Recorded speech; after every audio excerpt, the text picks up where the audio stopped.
अलम तरा इलल्लज़ीना ऊतू नसीबम मिनल किताब युदआउना इला किताबिल्लाहि लियहकुम बैनहुम। अब ये बड़ी एक अहम बात है जो यहाँ पे आ रही है कि फरमाया कि आपने नहीं देखा उन लोगों को जिन्हें किताब में से हिस्सा दिया गया। किताब में से हिस्सा दिया गया यानी उन्हें किताब अता की गई, अहले किताब हैं, यहूद हैं, तो युदआउना इला किताबिल्लाहि लियहकुम बैनहुम, उन्हें बुलाया जाता है अल्लाह की किताब की तरफ कि उनके दरमियान उस किताब के जरिए से फैसला कर दिया जाए। यानी मराद इससे यह है, बुलाया जाता है अल्लाह की किताब की तरफ ताकि जो भी उनका तनाज़ा है, जो भी उनका झगड़ा है, जो इख्तलाफ है, वो किताब की बुनियाद पर तय हो जाए।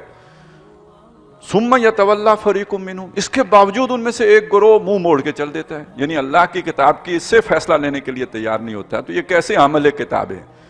अब ये कोई भी अगर तनाज़ा है, फर्ज करें कुरान मजीद ने एक बात कही है और वो उनकी रवायत में उसका जिक्र नहीं मौजूद, तो अब उनसे कहा गया ले आओ तौरात, हम दिखाते हैं तौरात में मौजूद होगा, तो वो तौरात की तरफ भी आने के लिए तैयार नहीं है। तो मालूम हुआ कि उनका किताब से असल में इतना ताल्लुक नहीं है जितना अपनी ख़ानदानी रस्म व रवाज को अहमियत देते हैं, वो उनके नज़दीक ज़्यादा अहम बात है। सुम्मा यतवल्ला फरीकुम मिनहुम वहुम मोरदून, और वो हैं भी एराज करने वाले, कन्नी कतराने वाले, यानी वो अल्लाह की बात की तरफ कोई तवज्जो देने वाले, वैसे अल्लाह वाले बनते हैं लेकिन ये कि अल्लाह की बात की इतनी कोई उनके यहाँ वक़्त नहीं है।